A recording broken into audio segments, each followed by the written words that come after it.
First off, if you start with Battlefield 2, for instance, and looking at the animation part of that, it was very rudimentary what we had when it comes to technology and the kind of visual goal. And I mean, we were mainly focusing on how it looks from a first-person perspective and like how the gun behaves when you're firing, when you're doing reloads. We did a lot of research when it comes to, you know, how do soldiers handle the weapons and so on. So I think compared to other games back in those days, we were in a quite good spot. And then I moved from that over to doing something totally new with the first-person experience, which was Mirror's Edge. And that was a kind of a big challenge for us because, you know, we wanted to move away from what we call through the gun experience that we had in the Battlefield games, and focusing more on through the character experience.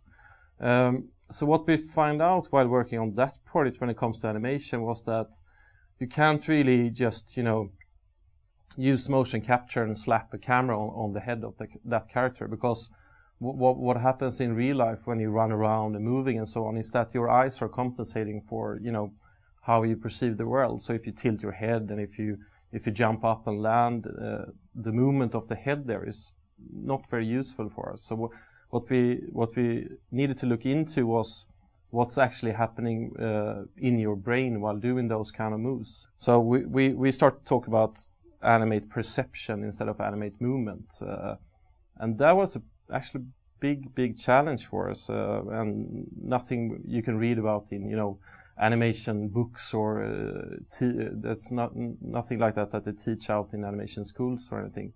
So we needed to sit down and animate, you know, each and every move one at a time until, you know, and iterate until we kind of, yeah, this actually feels like you're doing this movement. Let's say on a parallel track, we also had the Bad Company titles that we worked on.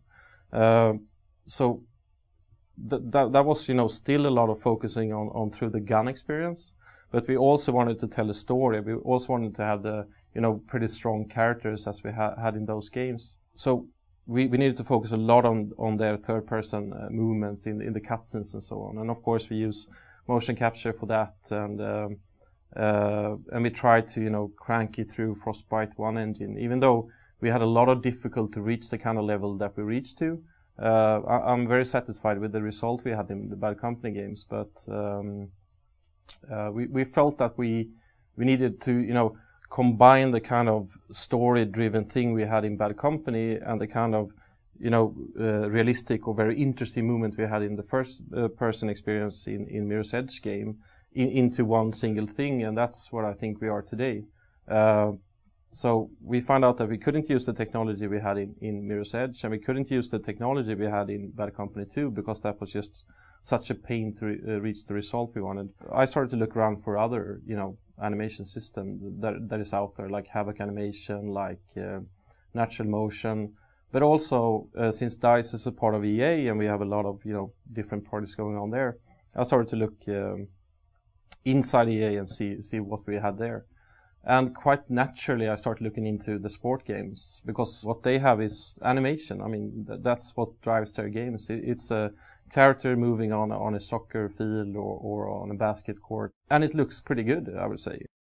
There is basically a shelf where all the different game titles that are working with Ant, which is currently all the sport titles, and we are the first, you know, games label project that are working with it. But all of us can, you know, program or code different plugins for Ant that everybody can use. So if we come up with a neat solution for something, well, then FIFA can use that and vice versa. So it's a pretty powerful tool, and the tool itself is programmed now, or it started up I think maybe 7-8 years ago, and there is 20 engineers working on it, or programmers, and plus all the sport games they're working on it. And all of that knowledge is kind of combined into this tool, which we call Ant.